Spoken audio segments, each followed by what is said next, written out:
Welcome back to the 49 Willys pickup project. We are just finishing this up, so this is the last episode in this series, and been working on this for about a year and a half. Now we've got a couple of things left to do in this episode, and then we're just going to take it out for a drive and get a little closer look at it. Now, if you've enjoyed this channel, if you like watching a build start to finish, I have a couple other channels that still have projects underway that I want to mention. The first one is Tumbleweed Garage. Now, Trevor's been working on his truck. He's got a 48, and he's been working on his about the same time frame, and so I've been following his project, getting tips, and we've been kind of going back and forth. But I think if you want to see another build, that would be a really good place to go, so I encourage you to check it out. Another one that I've been following is Shade Tree Restorations.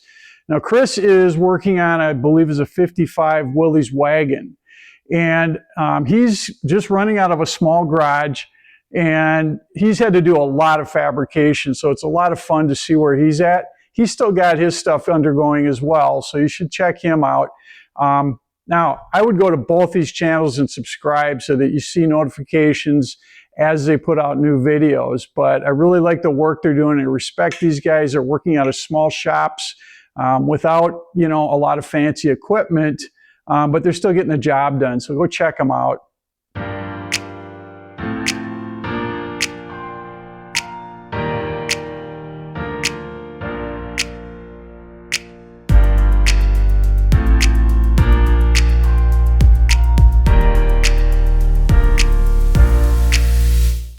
Let's begin by going back a year and a half to the day I went down just south of Mankato, Minnesota to pick up this truck. I'm going to show you what it looked like the day that I got it, and then I'm going to walk you through a little bit of the progress along the way.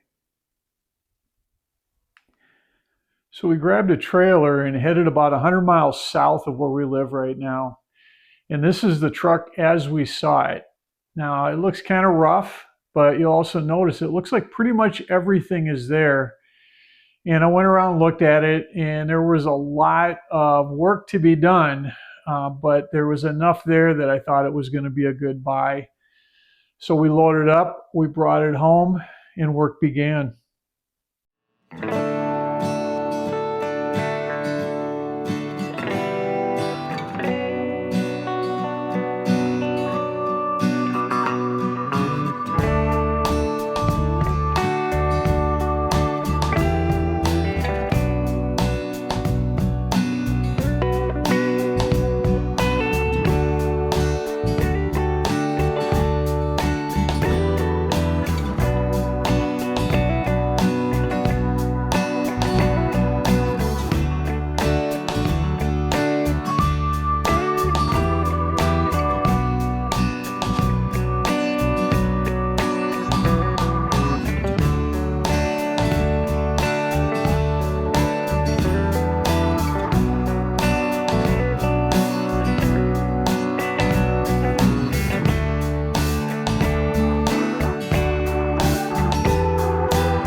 Next up, we're going to tackle all of the paint flaws. Now, I've been really fortunate because these videos hide every imperfection. But if I move in close, you're going to see we've got some pretty bad runs on the hood. Yeah, it's hard to see, but we've got a whole bunch of runs in here that we have to take care of. Yeah, down there you can see that now. So we've got a lot of runs. We're not professionals, so we've got runs to deal with. We've got some orange peel here that, you know, it doesn't have to be perfect. We got to take care of some orange peel. And then there are some dry spots here too. It's almost like an overspray kind of condition, but we need to take care of those dry spots. So we're going to hit the hood, a little bit on the fender. I don't know that this part of the cab needs much. The doors are pretty good.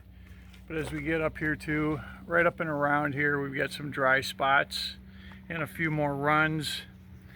So we're going to just take some time and we're going to wet sand this, and then we're going to polish it, and hopefully we can hide all of those flaws.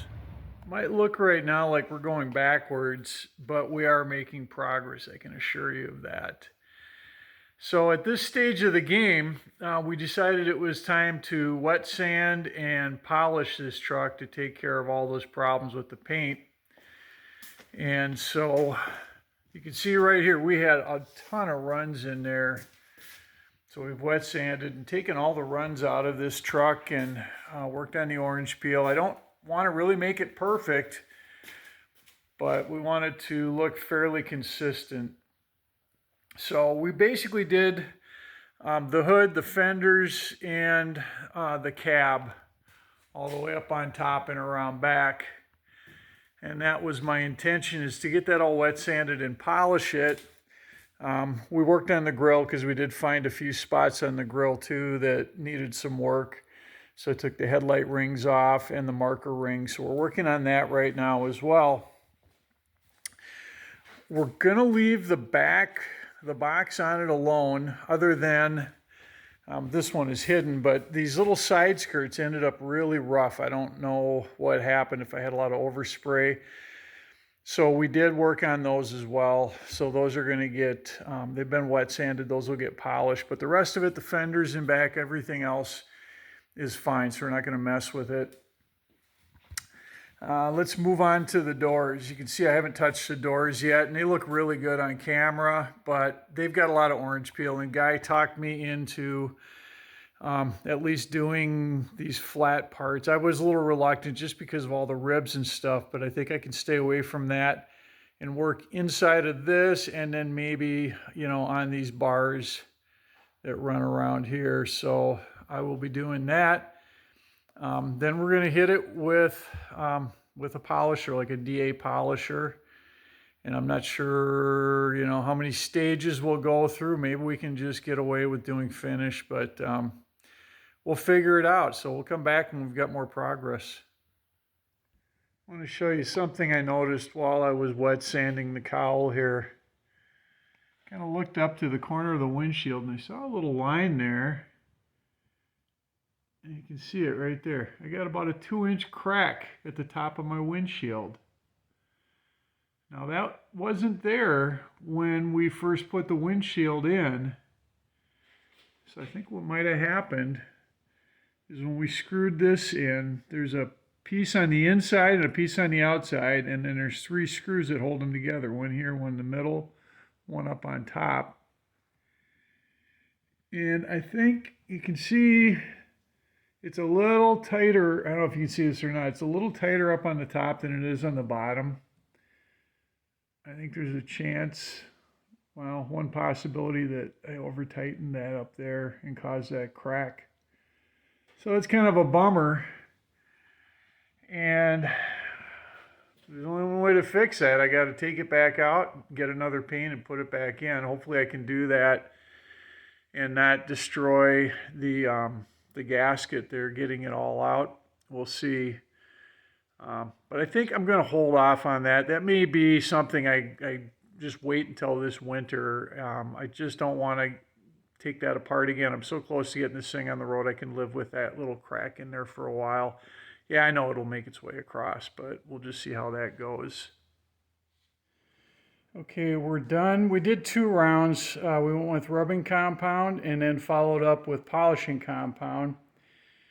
And while it's not perfect, I think we got it to the point that I was looking for. And we actually put a coat of wax on the front clip. I'm going to work my way to the back now.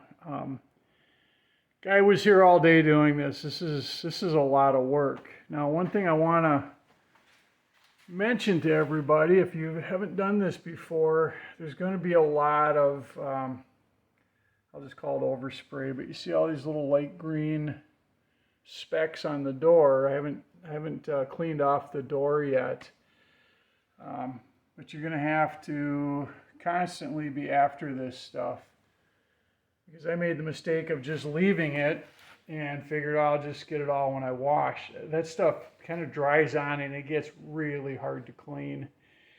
So my advice is, after each stage, make sure you go back and hit this stuff with just a wet rag and wipe it down. It makes life a lot easier.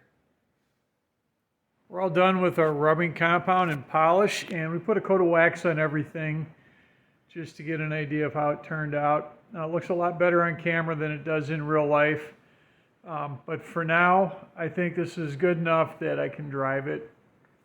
Let me show you a few things, though, that happened along the way here. I think we might have gotten a little bit over enthusiastic back in the wet sanding stage. You can see we kind of burned through the paint there up on the roof. I've got,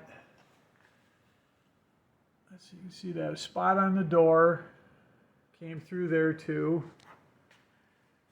Let's see where else. I'm going to walk around the other side here. I think right on the edge, here we go. You can just, it's hard to see it, but again, I went through there when I was wet sanding. And then probably the worst of it is right here. Just caught this edge. And I think I'm going to just hold off, leave that alone for now. Just drive it and enjoy it, and then maybe over the winter think about how I can remediate this. I know I picked up a cheap airbrush. I may experiment with that a little bit and see if I can blow in a little bit of paint here and then polish that back out and see if I can make it disappear. The other thing you're going to see for the first time now is both of my wiper arms and blades are on. I've got my Jeep truck emblem on the hood, and I got that hood spear on. Everything fit up nice. Okay, this is my daughter Anna. She just brought the last piece of this puzzle in. I want to show you this. So she made these seats, or I say reupholstered them, quite a feat. We're going to go put them in now and see how they look. And when these are in, I think we can say we're officially done.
let it in.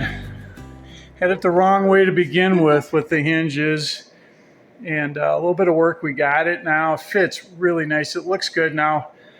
I want you to look at this seat is all the way back. So this is the biggest person setting. Anna, stay there. Oh, Stay there. Anna is, how tall are you? 5 foot? 5'4" on a good day. 5'4" on a good day. Hop back in there.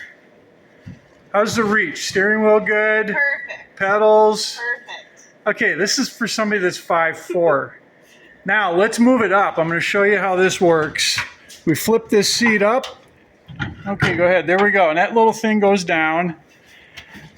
There we go. That pushes the seat forward. Okay, yeah. A little close to the windshield there, even for someone at 5'4". So that tells you these cabs are just a lot tighter than modern cars. But boy, I sure like that color combination. Thank you so much, Anna. You did a great job on this. No problem. Well, I think with this seat going in, that's it. I'm 100% done. Now, we're never really 100%, but I can drive this now. I'm just tickled at how well this seat turned out. Love the color. It really matches up nice with the other, the green and the cream color here.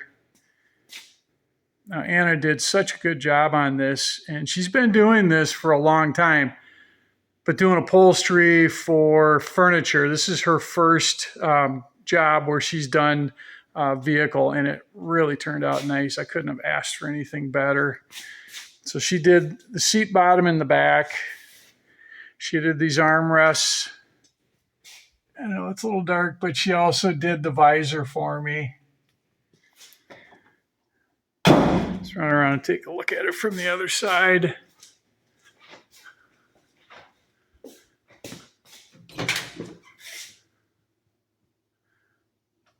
There we go. So with all of this done, I think the next thing to do here is to take this thing out and go for a ride.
Still have a punch list of a few things left to do, but I can certainly drive it the way it is. Some of these items I can take care of right away. They're quick and easy. And some of these items are going to wait till winter because they're going to take a little more time. But this is the list right now. I'm going to go through it real quick so you can see what I have left. All right, one of the, I think, easier jobs to do here is to get these lifters adjusted. Now this is an F-head. That means the exhaust valves are down in the block and the intake are up in the head. So I'm going to have to pull both of these covers and adjust these lifters, but you can hear it right now. If I rev it up, you'll hear it a little better. I think those might need just a little adjustment. Another item I need to address is this right here. That's just coming off the oil pan. So I've got an oil pan leak. I'll probably have to drain the oil, pull the pan down, make sure that everything is right with that, and reseal it. Next on the list is the heater. Get some light on this. So I got the heater back together and I got that in. I've tested it. Everything works good on it. The fan, the core doesn't leak, so we're in good shape there. But you see that little hole right there? There's a hole on either side, and there's supposed to be a hose there.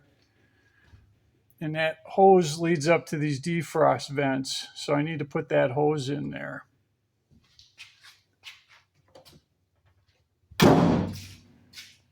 In addition to that,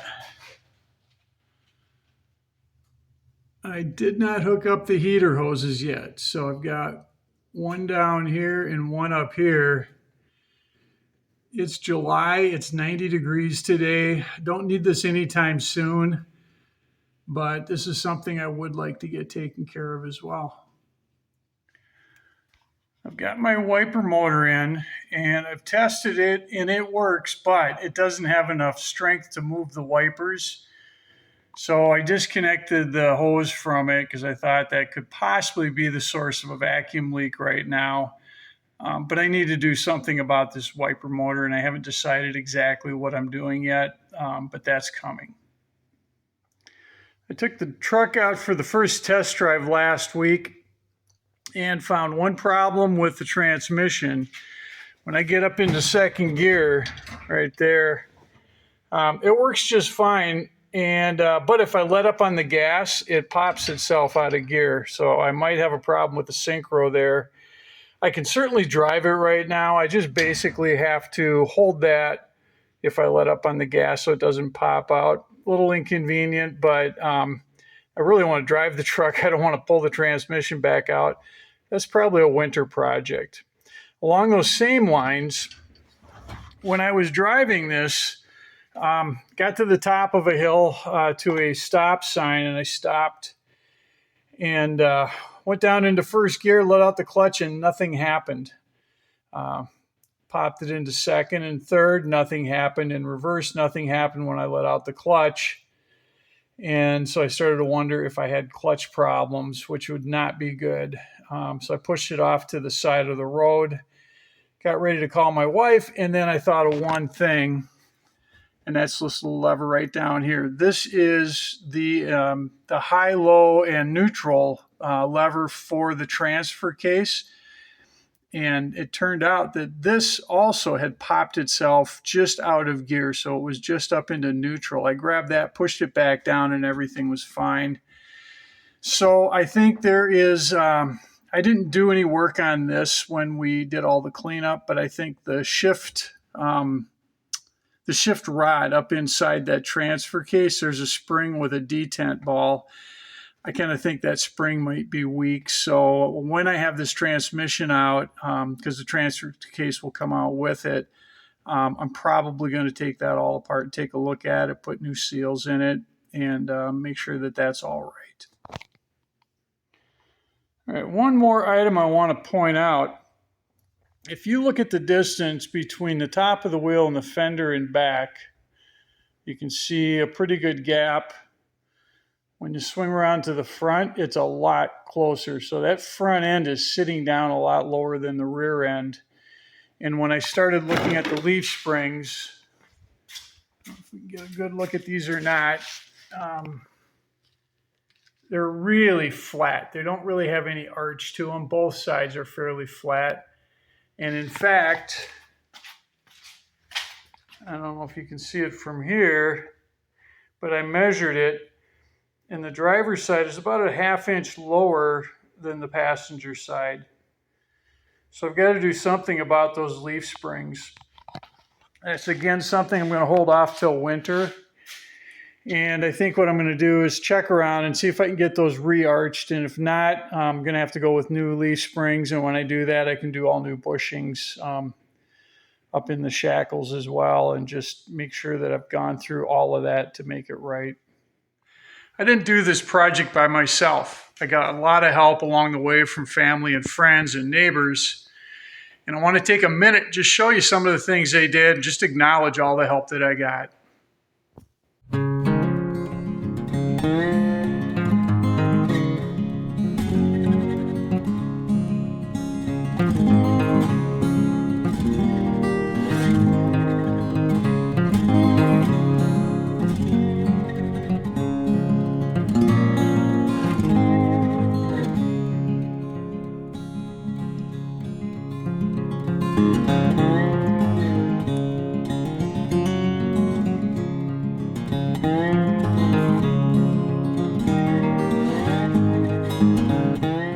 Okay, we have a family gathering today, and my most loyal viewer is here. This is Muriel, my mother-in-law. She sends me an email after every video with questions and critiques, and she's here now to check it out in person and tell me what she thinks.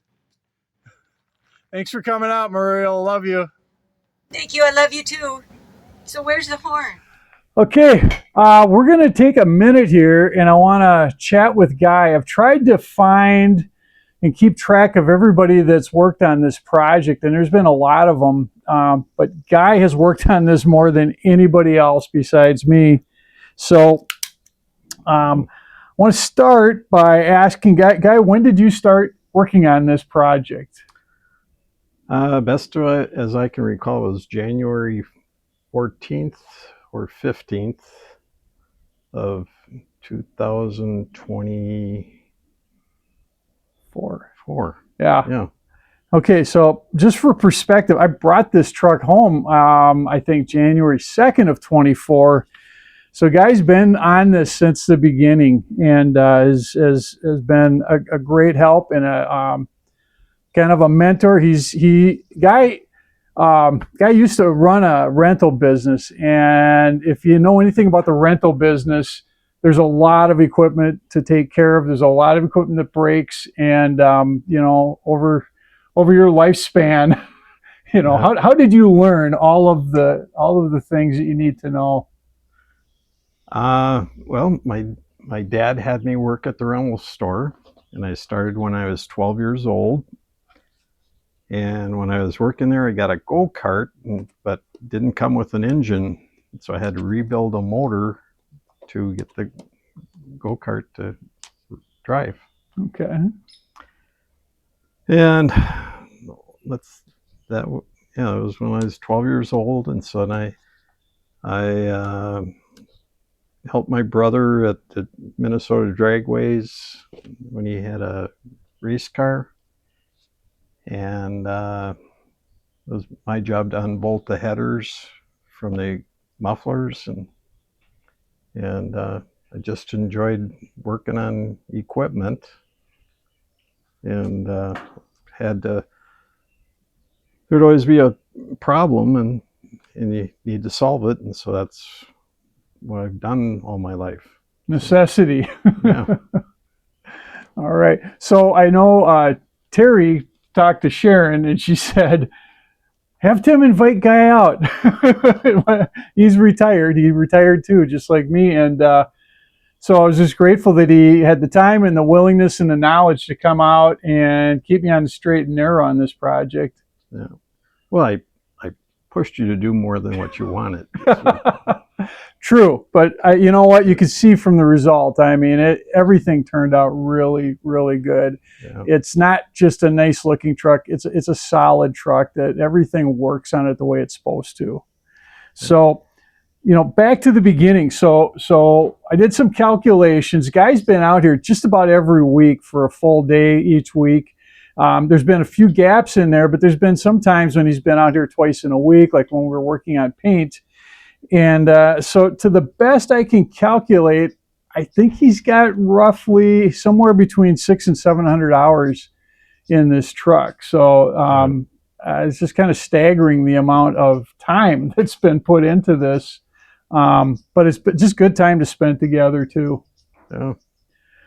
So let me give you another little tidbit here. You can talk about this guy. Guy and I go to the Gearhead get-together every year in Maple Lake, and I usually take my International, and he brings his car. Why don't you talk about your car? It's a 57 Corvette. I got it in 1974. How much did you pay? I paid $1,200 for it.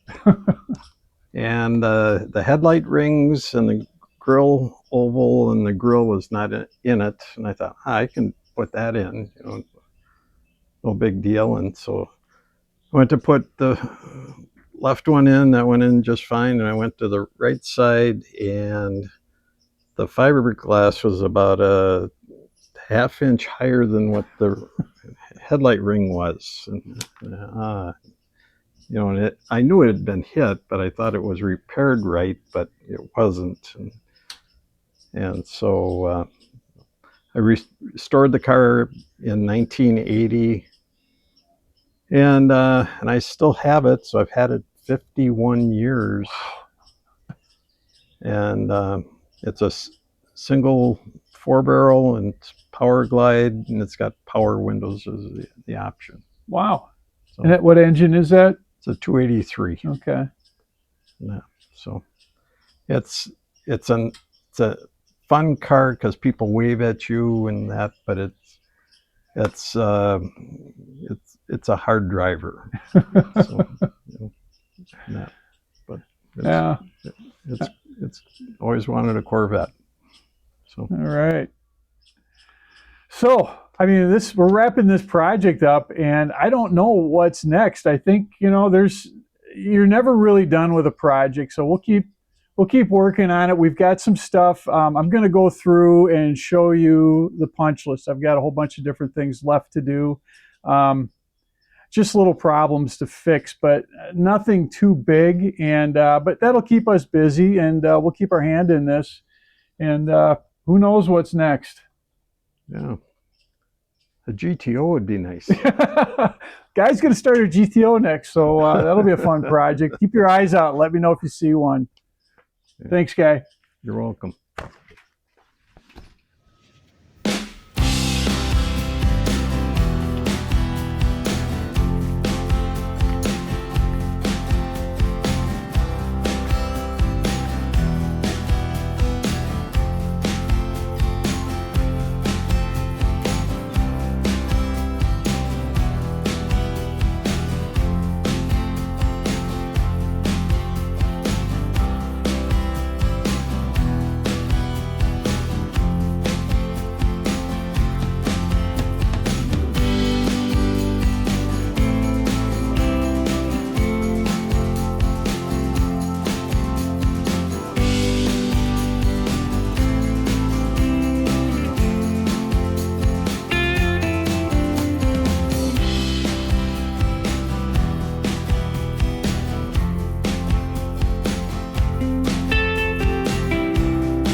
watching, and we'll see you down the road.